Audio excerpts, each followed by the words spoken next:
If I told you that as a Christian minister with a ministry currently of what I call climate chaplaincy, my spirituality's been getting pretty earthy, you wouldn't be surprised, right? And it's so fun to go through your order of worship and see all the times that you honor earth, that you talk about our intrinsic connection. This place really feels home to me, to my spirituality these days. And the prayer I read invites us to connect that earthy spirituality with enough. Let our prayer word be enough. It's not an accident because the everyday world pulls us into the myth of separation.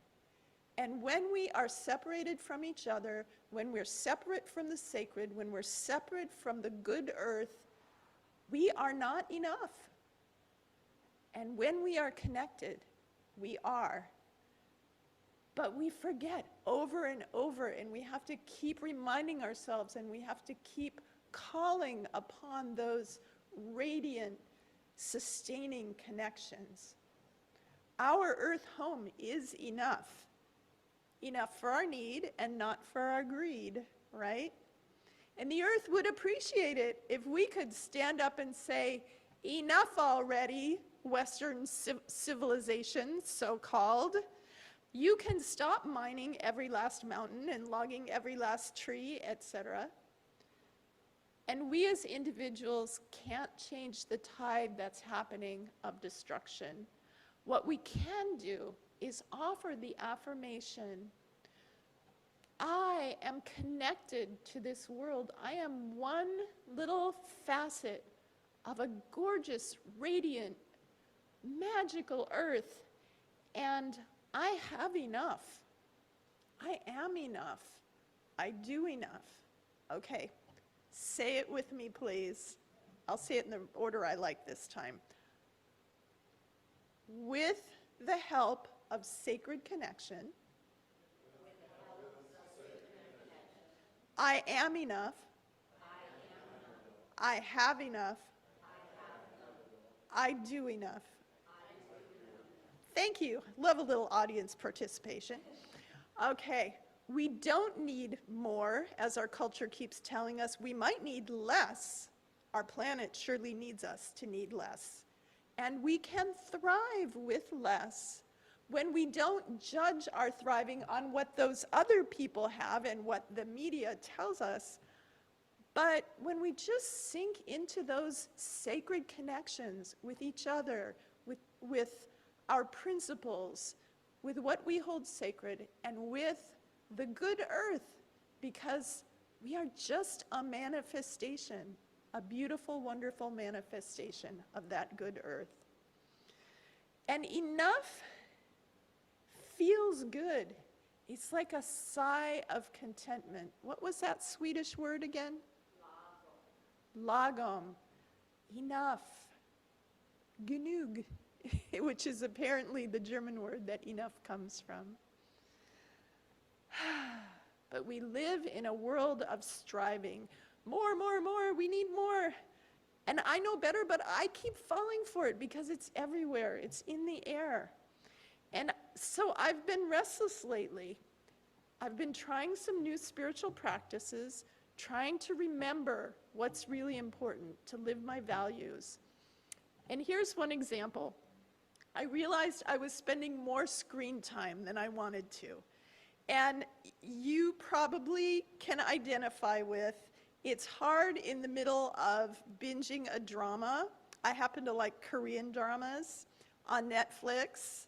In the middle of the night, when there's 12 episodes to go, to say, I've watched enough now, time to go to bed. So I had a bright idea. I canceled my Netflix subscription of many years. Whoa, not for the money I was saving, but for the freedom.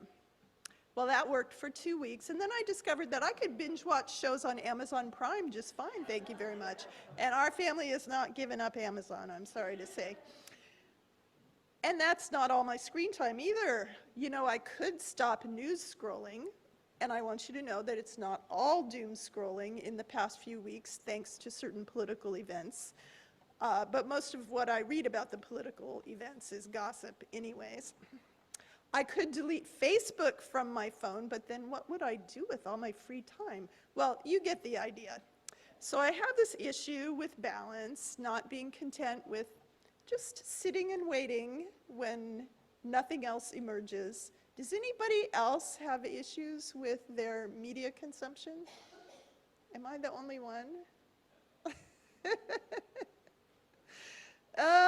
It's, you know, it's addictive. They do it to us on purpose. And, you know, being subject to addiction is part of our human condition. Addiction is the disease of more. And you can get so deep in that disease that it can suck the life out of you. It can even kill you. There are programs to address addiction, 12-step programs, and I have participated in a couple of those. And with help, willingness, persistence, a person can recover from the disease of more. But it's an ongoing process. It's not like, oh yay, I'm cured, done. Still, all earthly creatures have limits that they can't exceed, limits that have to be enough, including us humans. And this earthy spirituality is great because it makes those limits not so limiting. We're more than our individual selves. Our lives, human and non-human, are woven together in a sacred whole, and we participate in that. But our modern culture doesn't allow us to see that. We have to come here and remember. We have to have spiritual practices to remember. My father died in 2015, but he lives in me, sometimes in ways that I wish he wouldn't, and sometimes in ways that are truly blessed. My mother lives far away in Santa Cruz, too far away with the state of her health, and she lives in me too. And their fathers and mothers live in me. The goldfinches who flutter into my yard most mornings and entertain me by chirping and nibbling my bushes, they only live for a year or a couple of years, but their tribe has been dancing from branch to branch, chattering merrily for the close to 30 years that I've lived at my home. They've been brightening my mornings. Relationships are not lost when individual lives end. We're bigger than that. When I'm working alone at my desk, the cherry tree that is now my desk keeps me company, gives me beauty and a stable foundation. It's seen a lot. It's seen all my drama. It knows. When the afternoon breeze kicks in and I open the window and the wind tickles my skin, I know I'm not alone. I'm embedded in that web of life that encircles the earth. And when I remember that, I am enough. I have enough. I don't need more. So you know, and we've talked about, that our industrial consumer society is addicted to more. More burning of fossil fuels that are destroying our Goldilocks climate, more mining, and more stuff manufacturing that's depleting and choking the non-human world. And that is an addiction because we can't stop. I mean, if we stop, there is going to be hell to pay. And yet we must stop. And one way or another, we will stop. We who know can say enough. We don't want more. I can probably get by with less. Let's try it and see what happens. Can we find the courage to say that in public spaces? Stop. Enough is enough. We don't need more. We'll make do with less. And then try to live that out. It's hard.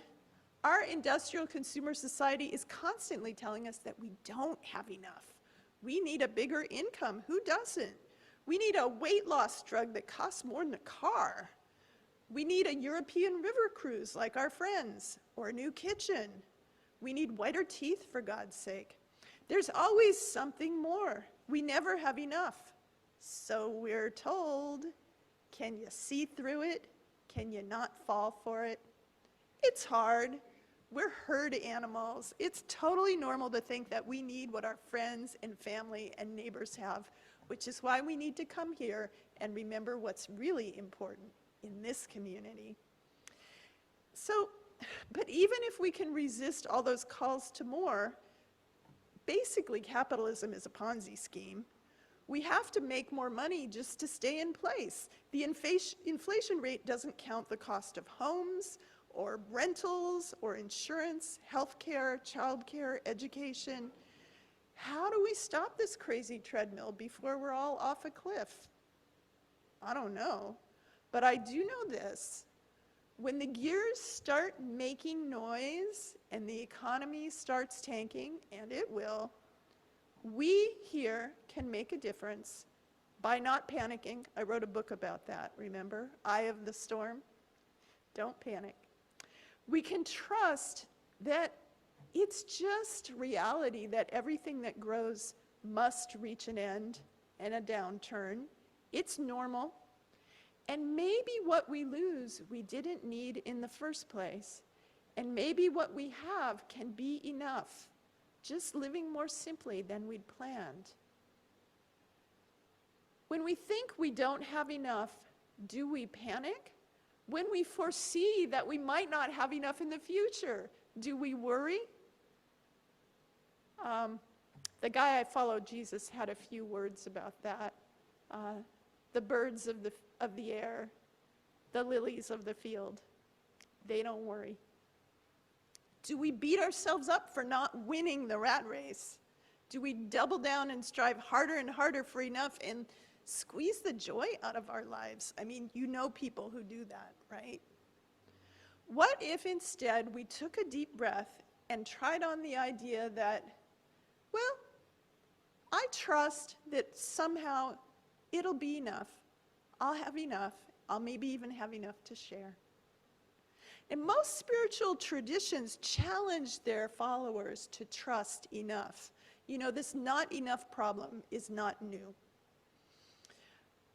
They challenge their followers to experiment with doing without in different ways: fasting, skipping meals, observing periods of silence, enough words, thank you, time alone, enough company, thank you.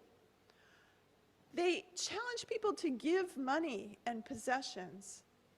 And as you sing about, you give and receive, and that's how it's enough. They challenge people to live more simply than the culture around them. That would be helpful. And the lessons from those practices can be many, but one lesson is this: I stretch my trust muscles. I can live with less than I'm used to having.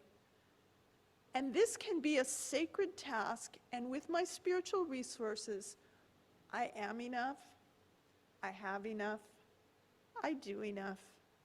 Monks and nuns have lived this way for centuries, also Quakers and many other earnest people of all different spiritual traditions. Alone, we may not have enough, but we are never alone. The life which is in and through and around us fills us, allows us to trust in enough. I wonder if we could start a new trend, an ethic of enough. And this is what it would look like. Instead of our culture giving applause to the people who have more money, the most money, more stuff, the most stuff, imagine if we could shame the rich, guilt the billionaires. Now, I know shame and guilt are not on our short list of spiritual practices, but you have to enforce ethics somehow. What if we celebrated the givers? What if we celebrated the givers who don't have a lot? the businesses that profit share with their employees, the people who invest their time and money in care for people and the planet. Am I dreaming here?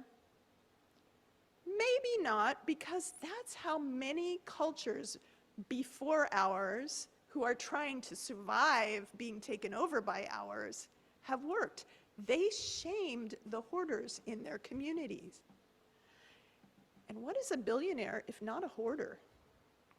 To give what you have is an act of faith. I have enough to share. Let us have that kind of faith. Let us celebrate that kind of faith. I have enough to give away. Don't tell my husband I told you this. I'm always trying to give away his money. What about doing enough? Now that's a tricky one for me. See, I wrote a book, and it was a big assignment, inspired, so I tell the story. And I worked my tail off for a year. I worked harder than I've ever worked in my life. And I got more efficient than I've ever been in my life. And now I know how to do that. So what excuse do I have for slacking off? Because working harder is better, right? Never mind that the pace was unsustainable to my body and my soul. No sacred voice is whispering in my ear to take on some new big project. Nor am I asking for one, honestly. But I have this gremlin on my shoulder. I think I can call it the Protestant work ethic gremlin. And it's sitting on my shoulder saying, "You slacker, you're not doing enough. You could do so much more to spread the good news, to make a difference in the world." The thing is that not enough gremlin is pretty useless at getting me to do much of anything except feel guilty. I don't do my best work under those conditions. So I'm going to chant at that gremlin. I am enough. I have enough. And I do enough. And I answer to the sacred, not to you. Because sometimes I am tuned in well enough to get a pretty good idea of what actually I'm supposed to do, and it's never saved the world. And any sacred guidance that I can perceive is always so much kinder than that Protestant work ethic gremlin. And it's not very interested in efficiency. It's not hurried. It's not frantic. Anytime something big needs doing, the inspiration and the energy come. I can trust that. But I have to remind myself of it all the time because the Protestant work ethic gremlin is apparently really stuck on my shoulder. I want to remember that we don't need heroic acts to find meaning in our lives. I've noticed that heroism can be ego in disguise. And I have also noticed that the world is knit together by small acts of care. We can own the wonder of creating the things of everyday life. That has value. Tending and being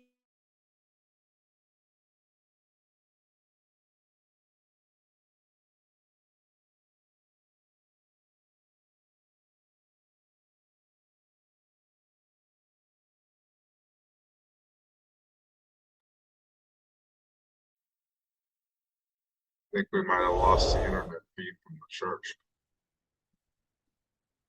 Yeah, mine first